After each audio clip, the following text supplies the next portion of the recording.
So I have a script to work off of to tell you about directing. But what do you think we should do in this video? Should I show you what a director does? Should I explain everything a director does? Should I try to get you to guess what a director does? People often assume that the director has all of the answers, but directors also ask a lot of questions. According to American playwright and filmmaker David Mamet, directors only have two main questions to ask themselves. What do I tell the actors, and where do I put the camera? And that's a cheeky way of encompassing a lot of what the director should do. But maybe a better way of looking at it is that the director has a strong sense of where the answers are buried, and their job is to steer their team to where they can uncover those answers. That might sound a little foofy, but it's the clearest way I can describe what the job of a director is. A director must use everything at their disposal to clearly communicate to their actors, their crew, and ultimately to us, the audience.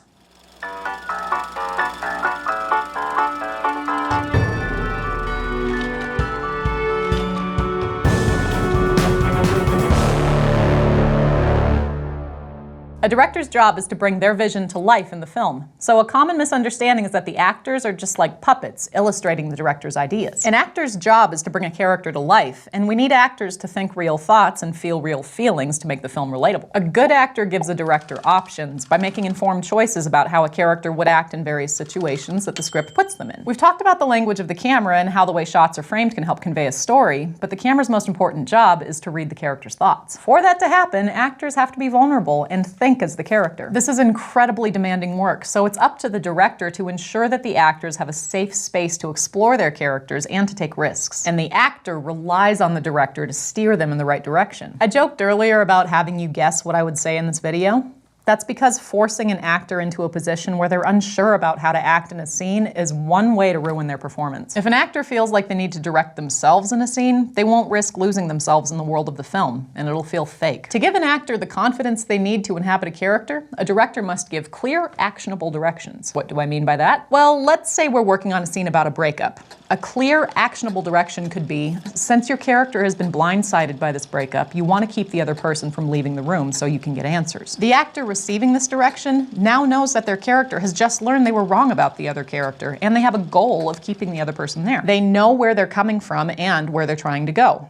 Now, no matter what happens in the scene, the actor can feel confident in their decisions if they're working toward keeping the other person in the room. On the flip side of that, an unclear or non-actionable direction in that breakup scene could be, you wish this wasn't happening, and it reminds you of when your parents got divorced. How do you act wishing or being reminded of something? That's way too vague. But if the director knew what they wanted, they could tell the actor something like, you see this person as the father who left you when you were 10, and just like then, you'll do anything to keep them here. So now this is a more actable note, because our actor understands the power dynamic of this relationship and knows that they're using the same tools a 10-year-old would. And most importantly, the actor now has a goal. Keep the other person from leaving. So the director has a plan for how they'd like the scene to go, and the actor will add their own interpretations to that, and the hope is that they uncover the best possible scene. It is possible for a director to get the scene they envision without allowing the actors to do their work, but this doesn't build trust or create conditions for a better film than the director is capable of imagining. This is something author and directing instructor Judith Weston calls result-oriented directing, and it's a common mistake of new directors who are focused on the surface-level aspects of acting instead of the true work that goes into it. Instead of working with the actors to unpack what the line means and what the purpose of the scene is, a director will focus on outward emoting and try to control how an actor does things. You may have heard directions like, on that line, laugh, or when you see her, you start to cry.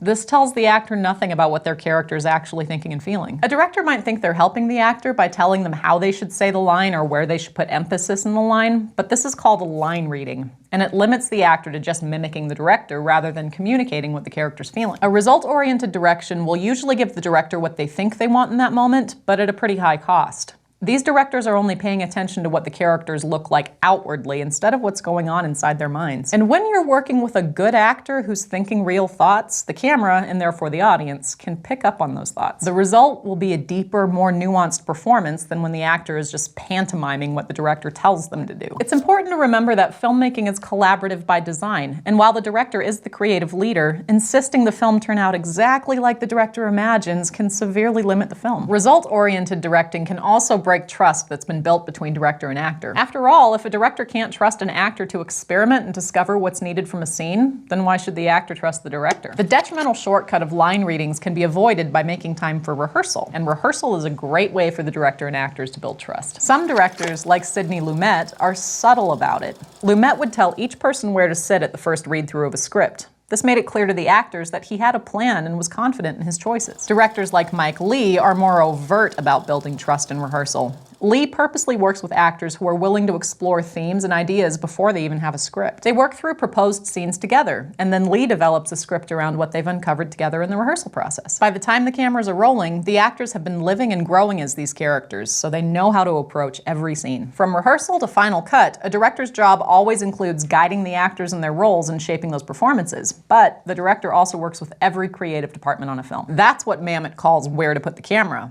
But it involves much more than that. Just like with the actors, the director has to deeply understand the other departments so they can communicate clearly with everyone. During pre-production, the director coaches the location scouts on what the film needs in its setting. They work with the production designer, set decorators, and props department to build the world and orchestrate everything in the mise-en-scène. And before the actors even get to set, the director needs to understand the film's characters to communicate their personalities and struggles to the costume designer. Both before and during filming, the director works with the hair and makeup and special effects departments to perfect the details of the storytelling. And yes, the director decides where to put the camera.